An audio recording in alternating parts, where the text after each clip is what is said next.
Hello guys and welcome to another tutorial, and today I'm going to show you how to remove the hyperlinks in Adobe InDesign. So now open your software and follow these simple steps. Basically, to remove hyperlinks, you will need to have the links panel here. To have it, you need to go to Windows and we go to interactive, and here we will find hyperlinks. As you can see, now we have our hyperlink window. Basically, now we want to add a hyperlink so we can remove it. I'm going to add the text, just text, and have it like this. Go to the tool.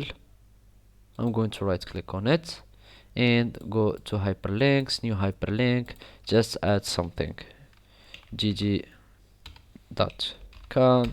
and okay.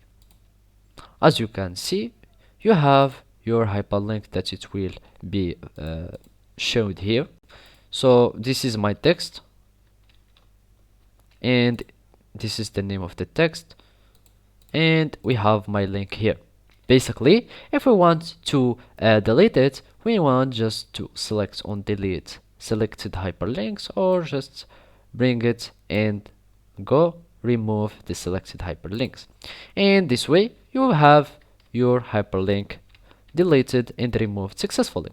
So basically, this is how you can do it. Thank you for watching and see you next time.